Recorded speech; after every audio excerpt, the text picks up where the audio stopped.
Bismillahirrahmanirrahim. Merdeka! Saudara-saudara, kita semuanya telah mengetahui bahwa hari ini tentara Inggris telah menyebarkan pamflet-pamflet yang memberikan suatu ancaman kepada kita semua.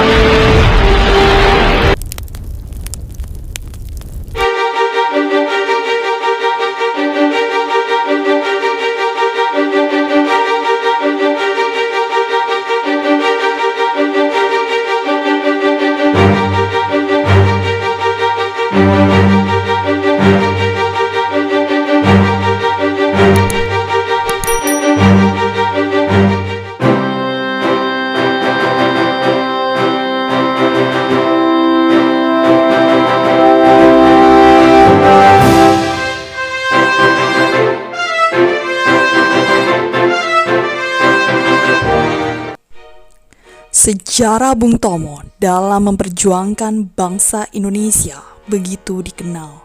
Perang yang mengakibatkan hampir ribuan korban berjatuhan membuat pria yang bernama asli Sutomo ini geram dan darahnya bergejolak.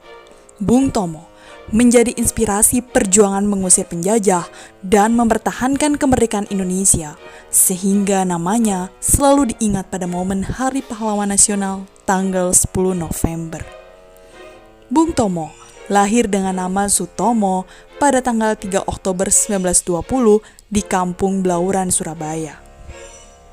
Ayah Bung Tomo bernama Kartawan Cipto Wijoyo, yaitu seorang priai golongan menengah yang pernah bekerja sebagai pegawai pemerintah, staf perusahaan swasta, asisten kantor pajak, hingga pegawai perusahaan ekspor-impor Belanda.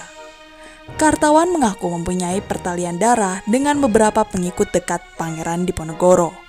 Sementara ibunya, Bung Tomo, bernama Subastita, seorang perempuan berdarah campuran Jawa Tengah, Sunda, dan Madura, anak seorang distributor lokal mesin jahit Singer di wilayah Surabaya.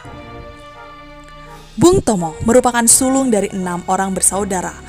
Meskipun dibesarkan dalam keluarga yang sangat menghargai pendidikan, namun pada usia 12 tahun Bung Tomo terpaksa meninggalkan bangku mulo akibat dampak depresi besar atau krisis ekonomi yang melanda dunia. Untuk membantu keluarga, ia mulai bekerja secara serabutan. Meski begitu, pada akhirnya Bung Tomo bisa masuk HBS secara korespondensi dan tercatat sebagai murid yang dianggap lulus meski tidak secara resmi. Bung Tomo kemudian bergabung dengan KBI atau Kepanduan Bangsa Indonesia. Pada usia 17 tahun, ia berhasil menjadi orang kedua di Hindia Belanda yang mencapai peringkat Pandu Garuda. Sebelum pendudukan Jepang pada tahun 1942, peringkat ini hanya dicapai oleh 3 orang Indonesia.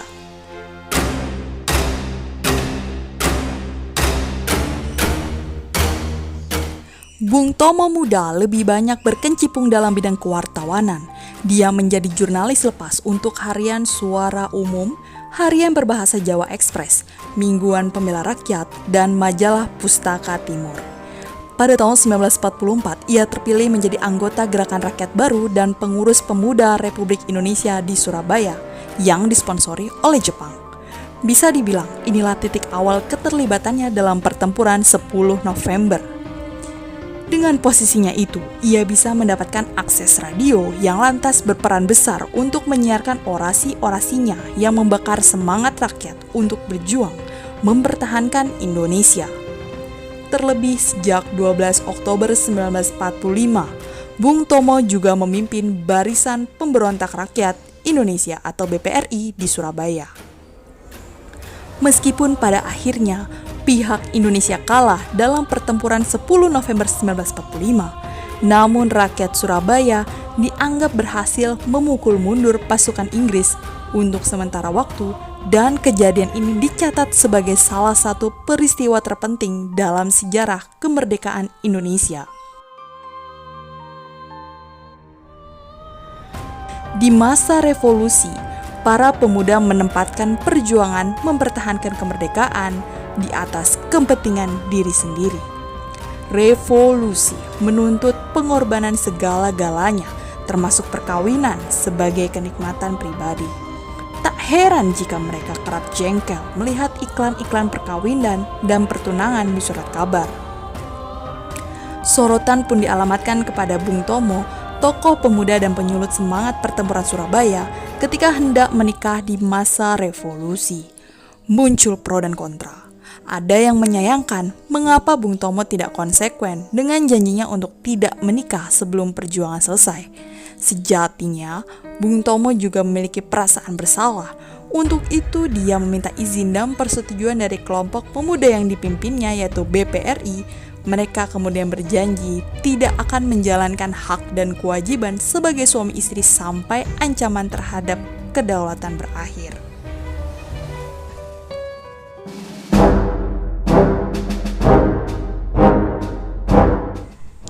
Antara 1950 sampai 1956, Bung Tomo masuk ke dalam kabinet Perdana Menteri Burhanuddin Harahap sebagai Menteri Negara Urusan Bekas Pejuang Bersenjata atau Veteran, merangkap Menteri Sosial. Sejak 1956, Bung Tomo menjadi anggota konstituante mewakili Partai Rakyat Indonesia. Ia menjadi wakil rakyat hingga badan tersebut dibubarkan oleh Soekarno lewat Dekret Presiden 1959. Bung Tomo memprotes keras kebijakan Soekarno tersebut, termasuk membawanya ke pengadilan meski akhirnya kalah. Akibatnya, perlahan ia menarik diri dari dunia politik dan pemerintahan. Di awal Orde Baru, Bung Tomo kembali muncul sebagai tokoh yang mulanya mendukung Soeharto. Namun sejak awal 1970-an, ia mulai banyak mengkritik program-program Soeharto, termasuk salah satunya proyek pembangunan Taman Mini Indonesia Indah. Akibatnya, pada tanggal 11 April 1978, ia ditangkap dan dipenjara selama setahun atas tuduhan melakukan aksi subversif. Keluar dari penjara, Bung Tomo tampaknya tidak lagi berminat untuk bersikap vokal pada pemerintah dan memilih memanfaatkan waktu bersama keluarga dan mendidik kelima anaknya. Selain itu, dia juga menjadi lebih bersungguh-sungguh dalam kehidupan imannya.